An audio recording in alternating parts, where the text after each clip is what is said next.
So அடுத்து பார்க்கக்கூடியது angel number 999. இந்த 999 நம்பரை நீங்கள் பார்க்குறீங்க அப்படின்னா, ஸோ இது ரொம்ப உங்களுக்கு சந்தோஷத்தை கொடுக்கக்கூடியதா இருக்க போகுது அப்படின்றது அர்த்தம். உங்கள் லைஃப் திருப்திகரமானதா சந்தோஷகரமானதா மாறப்போகுது.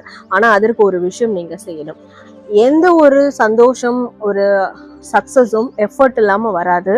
ஸோ எஃபர்ட்லெஸ்ஸாக நீங்கள் எது பண்ணாலும் அதில் உங்களுக்கு திருப்தியும் கிடைக்காது, சந்தோஷமும் கிடைக்காது. எஃபர்ட் போட்டு ஒரு விஷயம் பண்ணுங்க, நிச்சயமாக சக்ஸஸ் உங்ககிட்ட தான் இருக்குது. ஸோ சக்ஸஸ் உங்களுக்கு தான் கிடைக்கும். ஸோ ஆல்மோஸ்ட் நீங்கள் நிறைய விஷயங்கள் கோத்ரூ பண்ணீங்க, ஹார்ட் ஒர்க் பண்ணீங்க, எஃபர்ட் போட்டுட்டீங்க, நிறைய பண்ணிட்டீங்க. இன்னும் கொஞ்சம் பண்ணிங்கன்னா உங்களுக்கு அந்த சக்ஸஸ் ஆனது ஃபுல்ஃபில்லாக இருக்கும், திருப்திகரமாக இருக்கும் அப்படின்றத ரிசம்பிள் பண்ணக்கூடிய விதத்தில் தான் இந்த 999 நம்பர் உங்களுக்கு வந்து ஷோ அப் ஆகும். ஸோ இந்த 999 நம்பருக்கான மீனிங் அப்போது நீங்கள் எஃபர்ட் போட்டு ஒரு விஷயம் பண்ணுறீங்கன்னா அதனுடைய சக்ஸஸ் உங்களுக்கு தான், அது நிரந்தரமானதாக இருக்கும். ஸோ நீங்கள் சந்தோஷமான மனிதராக மாற போகிறீங்க. உங்களுக்கு அந்த ஹாப்பினஸ் கூட ரொம்ப ஃபுல்ஃபில்லாக இருக்க போகுது, மனசு நிறைஞ்சு வாழ போகிறீங்க அப்படின்றது தான் அர்த்தம் இந்த 999க்கு.